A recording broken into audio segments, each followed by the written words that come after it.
அந்த இந்த உடலோடும் உயிரோடும் உணர்வோடும் ஒரு தொடர்பு படுத்தக்கூடிய ஒரு கெமிக்கல் ரியாக்ஷன் அங்கே நடக்குது. அந்த வேதித்தலையும் இத்தகத்தையும் நீங்கள் தான் புரிஞ்சுக்கணும். அது வந்து அவங்கவுங்க அனுபவத்தில் எவ்வளோ நாளமாக இதை பயிற்சி பண்ணணும்னு நினைக்கிறேன். ஒவ்வொரு உயிரினுடைய வினைப்பதிவுகளுக்கும் தகுந்த மாதிரி நிர்ணயிக்கப்படுது. இப்போ முந்தை வினை முழுதும் ஓயும் வண்ணம் நம்ம உரைக்க வேண்டும், அவ்வளோதான். இதில் வந்து நம்ம வந்து நீங்கள் எவ்வளோ காலம் உரைக்கணும் அப்படின்னு நான் சொல்ல முடியாது. நீங்களே வந்து உங்களுடைய பயிற்சியை எவ்வளவு காலம் செய்கின்றீர்கள், எவ்வளவு சிரத்தை இருக்கிறது, எவ்வளவு சரணாகதி இருக்கிறது என்பதை பொறுத்து நீங்கள் அதை பயிற்சி செய்யணும். நம்மளுடைய உடம்புல பலவிதமான முடிச்சுக்கள் உள்ளது. என்ன முடிச்சு அப்படின்னு கேட்டால் 72,000 நாடி நரம்புகளும் முடிக்கப்பட்டிருக்கு. அந்த முடிச்சுக்கள் அவிழ்ந்தால்தான் நம்மளால் பேரண்ட நாயகனோடு தொடர்பு கொள்ள முடியும், அவனை அடைய முடியும். அந்த முடிச்சுக்களை அவிழ்த்து நம்ம சீராக்குவதற்கு சில நேரத்தில் மிக கடினமான பயிற்சிகள் மூலமாக அந்த சுரப்பிகளை, மிக கடினமான பயிற்சிகள் அது மாதிரி செய்தால் நம்ம அதை செய்ய முடியும். ஆனால் மிக சுலபமாக நம்மளுடைய முடிச்சுக்கள் அவிழ்ப்பதற்கு இந்த முத்திரைகள் பயன்படுது. அந்த முத்திரைகளை வந்து நாம் ஒரு நாளைக்கு 3 முத்திரை வீதம் கட்டாயம் 24 நிமிஷம் நீங்கள் செய்ததான் செய்யணும். காலை மாலை 2 வேளை.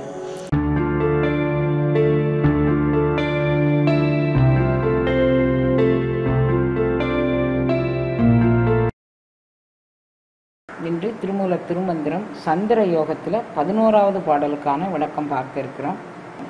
அதாவது சந்திர யோகத்தினுடைய சாரம் முதல்ல இருந்து மீண்டும் சொல்கிறேன். ஸ்தூல சரீரம் சூக்கும சரீரம்னு 2 வகையாக இருக்குது. ஸ்தூல சரீரத்திற்கும் சூக்கும சரீரத்திற்குமாக நமது பிராண இயக்கம் ஏறியும் இறங்கியும் வரும். மீண்டும் நினைப்படுத்துகிறேன். ஸ்தூல சரீரத்திற்கும் சூக்கும சரீரத்திற்குமாக நமது பிராண இயக்கம் ஏறியும் இறங்கியும் வரும். ஸ்தூலத்தில், அதாவது இந்த ஸ்தூல சரீரத்தில் இயங்கும் போது உலகியல் சிந்தனைகள் அதிகமாக வரும். சூக்கும சரீரத்தில் ஏறும்போது உலகியல் சிந்தனைகள் குறைவுபடும். இது 15 அண்டத்தில் உண்டான 15 நாள் மாதிரி பிண்டத்திலும் இது 15 நாட்கள் நடைபெறும் அப்படின்னு சொல்லி அவர் சொல்லிட்டு அதை சொல்றாரு. நீங்கள் 15 முளைத்து பெருத்திடும், பிற்பதினைஞ்சில் பெருத்து சிரித்திடும், 15ம் அறிய வல்லார்களுக்கு. இது நான் உங்களுக்கு அண்டத்தில் உண்டான சந்திரனை பற்றி நான் உங்களுக்கு கணக்கு சொல்லியிருக்கேன். பிண்ட சரீரத்துக்கு உண்டானதை நீங்கள் உங்கள் பிண்டத்துக்குள்ளே போய் அந்த 15னுடைய சூக்குமம் என்ன அப்படிங்கிறத நீங்கள் அறிந்து ஆராய்ந்து பார்த்து கொள்ளுங்கள் அப்படிங்கிறார். 15ம் அறிய வல்லார்களுக்கு செப்பரியான் கடல் சேர்தல் மாமே. அப்படி ஆராய்ஞ்சு பார்த்துக்கிட்டிங்கன்னா கிடைக்கக்கூடிய ரிசல்ட் என்ன அப்படின்னு சொல்லும்போது, செப்புதற்கரிய அந்த பரம்பொருளின் திருவடி அனுபவங்கக்கூடிய அனுபவம் உங்களுக்கு சேரும் அப்படின்னு சொல்லிட்டார். பிண்ட சரீரத்திற்குள் இந்த 15ன்னு சொல்லியிருக்கிறாரு. 15 கலையா 15 நாளா அவர் எதையுமே சொல்லலை. 15ன் அறிய வல்லாருக்கு. அந்த 15 நீங்கள் யார் அறிய வல்லீர்களோ அவர்கள். அந்த 15 என்ன அப்படிங்கக்கூடியதை அடுத்து வரக்கூடிய பாடலில் சொல்லாரு.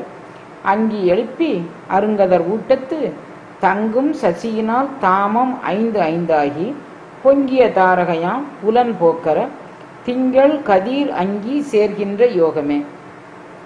திங்கள், அதாவது இது இந்த யோகம் வந்து சந்திர யோகம் என்று பெயரிடப்பட்டானாலும் இது வந்து நம்மளுடைய கேசரி யோகம் போலவோ பரியங்க யோகம் போலவோ இது ஒரு யோகம் அல்ல. யோகி தன்னுடைய அனுபவத்தில் அந்த கலைகளை அளந்து அறியும் நுட்பமான ஒரு விஷயம் அப்படின்னு மீண்டும் மீண்டும் நமக்கு நினைவுபடுத்துறாரு. இதை ஒரு யோக வகையில் நீங்கள் சேர்க்க வேண்டாம். ஒவ்வொரு கலையினுடைய நுட்பங்களையும் யோகி அறிந்து உணர வல்லக்கூடிய ஒரு தன்மையை பற்றி இதில் சொல்றேன்னு சொல்லிட்டு, அங்கி எழுப்பி அருங்கதர் ஊட்டத்து தங்கும் சசியினார். நீங்கள் சூரிய அங்கினா அக்கினிகளை அங்கியை எழுப்பி, இங்கே வந்து 5ன்னா 10 கலைகள், 10 கலைகள் கொண்ட அந்த அங்கி அக்கினிகலையாகிய அந்த நெருப்புக்கலையை நீங்கள் எழுப்பி அங்கி 5 அங்கி எழுப்பி அருங்கதிர் ஊட்டத்து. அதை எதில் கொண்டு சேர்க்கிற ஊட்டம் அப்படின்னா கொண்டு சேர்க்கும் இடம். அங்கி எங்கி எழுப்பி அருங்கதிர் ஊட்டத்து, அது எங்கே கொண்டு நீ சேர்க்க போகின்றாய் அப்படின்னு கேட்கும்போது, தங்கும் சசியினால் தாமம். நீ முறைப்படி, தாமம்னா வரிசை, நீ முறைப்படி என்ன செய்கிற, நீ சுவாசித்த காற்றை நீ வந்து முதல்ல வந்து சந்திர யோகம் பண்ணுறதுக்காக வேண்டி நீ சுவாசித்த காற்றை கும்பிக்கிற இடம் வந்து சுவாதிஷ்டான சக்கரத்தில் நீ கும்பிச்சிட்ட. அதை முறையாக அங்கிருந்து கும்பித்து, முறையாக தாமம் என்றால் வரிசையாக அதை கும்பித்து நீ அங்கி எழுப்பி அருங்கதிர் அங்கே தான் சூரிய முதல்ல நீ வந்து சந்திரனை உள்ளிழுத்திருக்கிற, அப்புறம் சூரியனை உள்ளிழுத்திருக்கிற, ரெண்டையும் அந்த சுவாதிஷ்டான சக்கரத்தில் நீ கும்பிச்சு வச்சிருக்கிற. இப்போ அதோடு அங்கியாகிய அக்கினி கலையையும் நட்சத்திர கலையையும் நீ இணைத்து தாமம் வரிசைப்படி நீ பிராக்டிஸ் பண்ணாதான் அந்த பயிற்சியின் மூலமாக தான் சூரிய கலையை எழுப்பப்படுகின்றது. நீ முதல்ல உனக்கு இந்த சூரிய கலையினுடைய இருப்பிடம் இதுதான் அப்படின்னு நான் சொல்லியிருக்கிறேன். அதனுடைய கலைகள் இவ்வளவுதான் சொல்லியிருக்கிறேன். அந்த கலைகள் வெவ்வேறு கால எல்லைகள் கொண்டது. ஒவ்வொரு உயிருக்குமான உள்ளிழுக்கும் காற்று, வெளியிடும் காற்று, கும்பிக்கும் காற்று அப்படிங்கக்கூடிய மூன்றினுடைய தன்மையை பொறுத்து அவைகள் இருக்கின்றன. அப்போ இந்த நிலையை நீங்கள் என்ன பண்ணணும், எப்படி நீங்கள் பயிற்சி பண்ணணும்னா, நீங்கள் ஒவ்வொரு உயிருக்கும் இந்த கலையினுடைய விகிதாச்சாரம் வேறுபடுது. அந்த உள்ளிழுக்கும் காற்றினுடைய நேரம், கலைகள் அதே கலைகள் தான், நேரம் உள்ளிழுக்கும் நேரம், வெளியிடும் நேரம், கும்பிக்கும் நேரம் அப்படின்னு ரொம்ப இந்த ஓங்கார துவனியை கூட சொல்லும்போது பிள்ளைங்க சொல்கிறாங்க, அம்மா நீங்கள் சொல்கிற ஓங்காரம் வேறு மாதிரி இருக்குது, நாங்கள் சொல்கிற ஓங்காரம் வேறு மாதிரி இருக்குது, இதில் எது சரியாக சொல்ல வேணும் அப்படின்னு சொல்லி.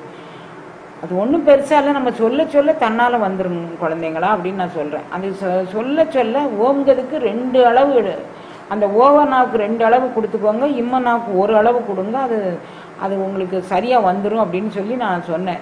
நேற்றும் தினமும் 2-3 குழந்தைங்க என்கிட்ட கேட்கும்போது இது மாதிரி தான் நம்ம உயிருக்கு உயிர் உள்ளிழுக்கும் போது வெளியிடும்போது கொஞ்சம் வித்தியாசம் ஏற்படும். ஆனால் அது அந்தந்த உயிருக்கு ஏற்ற வெற்றியால் தான் அது வித்தியாசப்படுது. அது வந்து அந்த உயிரே சரி செஞ்சுக்கும்.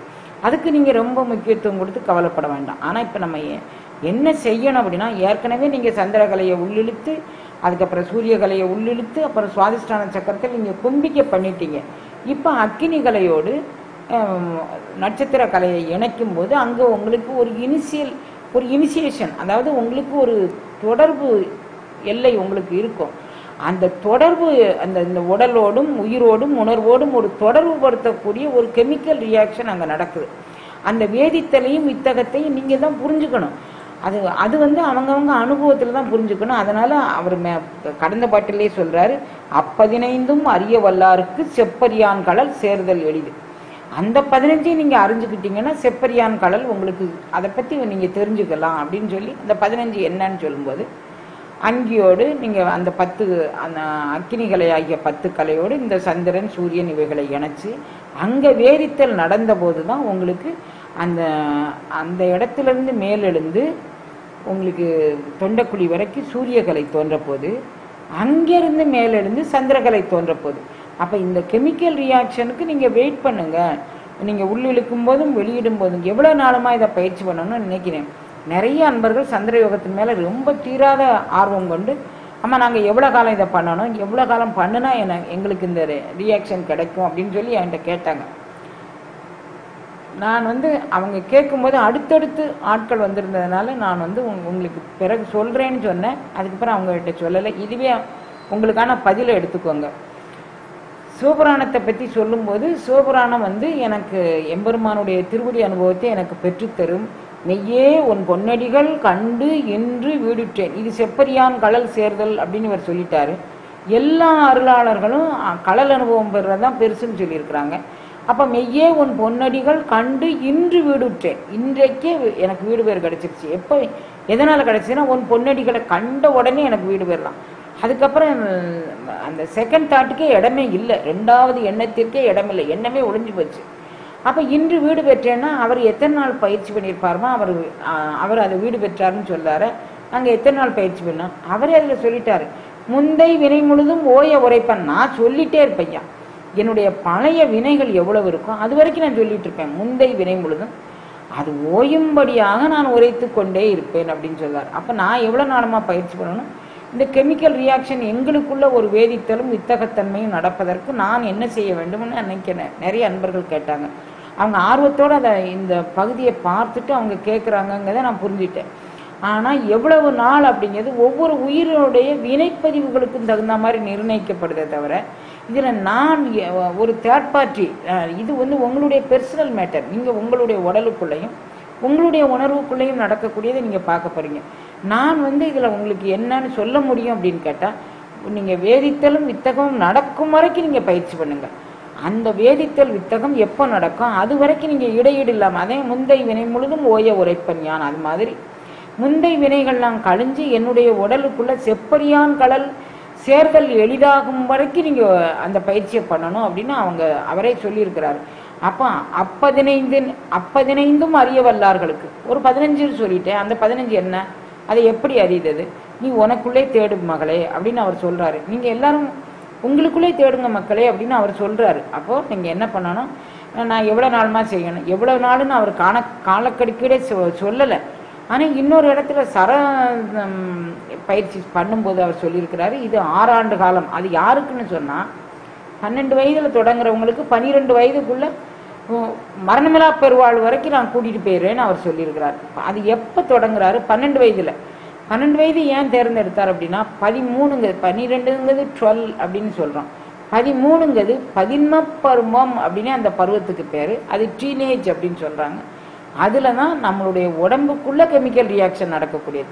நம்மளுடைய சுரப்பிகள் எல்லாமே அப்போ தான் அது ஆக்டிவேட் ஆகுது. ஆண் பெண் இருபாலருக்குமே 13 வயதுங்கிறது சுரப்பிகள் எல்லா சுரப்பிகளும் சுரக்கக்கூடிய காலகட்டம் அந்த 13வது வயது. அப்போ நான் அந்த 12 வயதுக்குள்ளே நீ தொடங்கு அப்படிங்கிறாரு. அந்த சுரப்பிகள் சுரப்பதற்கு முன்னால் நீ தொடங்கிரு. அப்போ உனக்கு மோல்டு பண்ணுறதுக்கு இப்போ சின்னதாகவே நீங்கள் சின்ன வயதிலே நீங்கள் வடிவமைப்பதற்கு, மோல்டுனா வடிவமைப்பதற்கு நீங்கள் எந்த வடிவத்தில் ஒரு நல்ல ஒரு களிமண்ணை பிசைறீங்கன்னு வச்சுக்கோங்களேன். அந்த பக்குவமாக அந்த களிமண்ணை பிசைஞ்சிட்டிங்கன்னா அதில் முகம் காது கண் இதெல்லாம் வச்சு நம்ம எந்த வடிவத்தை கொண்டுட்டு வர முடியுமோ அந்த வடிவம் மிக லகுவாக இருக்கும்.